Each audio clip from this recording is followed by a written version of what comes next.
Estimada comunidad empresarial, nosotros somos Morquecho Trueba de Lucio, especialistas en productividad laboral. ¿Sabían que en una recesión económica que va a convertirse en una crisis, lo más importante es saber cómo invertir el dinero en capital humano?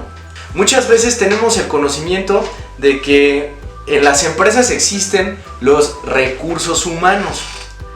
Sin embargo, conforme ha pasado el tiempo y ha evolucionado el tema de las empresas, hemos dado con que el recurso humano es aquellos elementos humanos que va a tener la empresa para poder desempeñar un trabajo.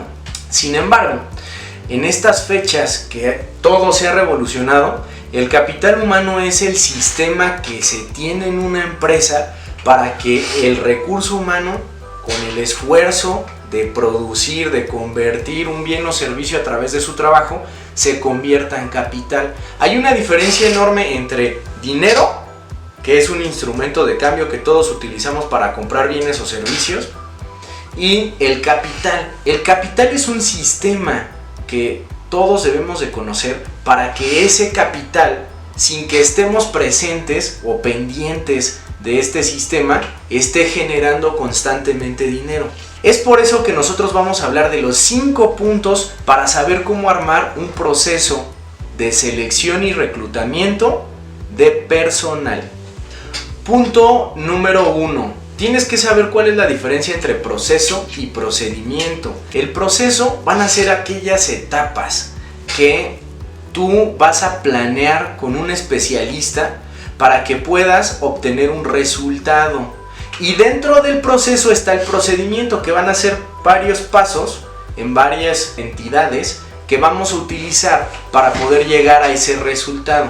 Dentro del proceso es algo que se planea, algo que se genera mediante una estrategia. Y el procedimiento pues prácticamente es algo que se tiene que ejecutar ya sin tener que pensar. Un ejemplo es: ¿cómo voy a hacer para atraer al talento que necesita mi empresa?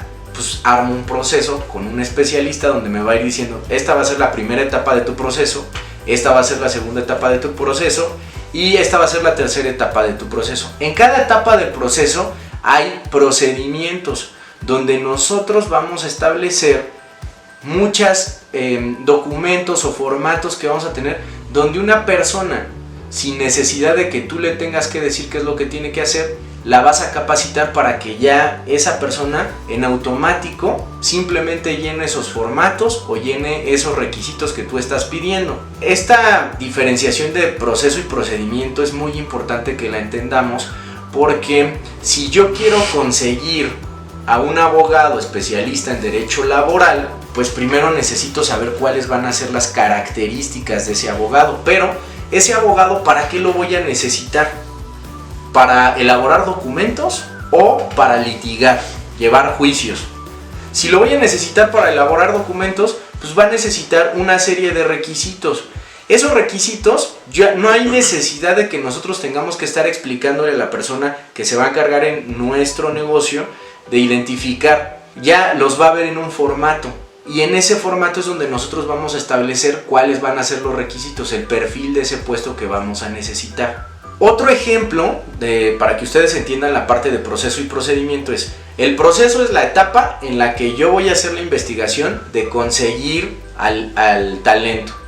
Y dentro de esa etapa va a estar un formato donde yo voy a establecer qué tipo de persona vamos a necesitar en la empresa. El organigrama, para saber qué personas están funcionando o no en la empresa, y posteriormente investigar a la persona ideal que vamos a embonar en ese organigrama, y vamos a quitar a esa persona que pues no está generando rendimientos en nuestra empresa.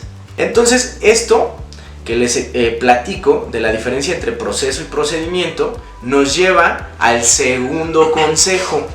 Tienen que armar de manera correcta un proceso relacionado con la rotación del personal, o dentro de su proceso debe de haber una etapa de rotación del personal. Primero es la investigación de la persona que vamos a necesitar.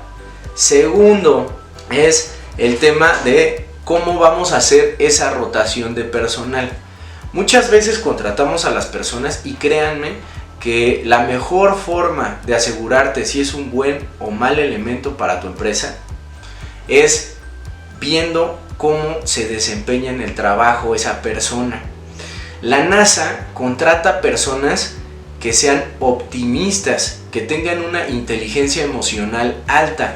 De nada le sirve a la NASA contratar a científicos que tengan conocimientos técnicos o teóricos fundamentales hasta los más complejos, si esas personas cuando las envían a una misión espacial resulta que pues se van a estar quejando de todo, o que van a estar siendo negativos y que no van a saber cómo desempeñar sus labores, o que se van a desesperar muy fácil.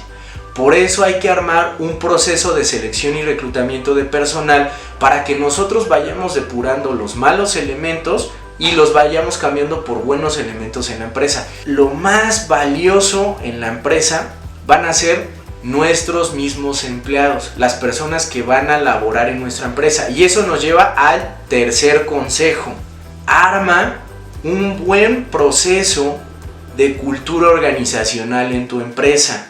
Hay una frase que me gusta mucho que dice: la estrategia no es nada sin la cultura organizacional.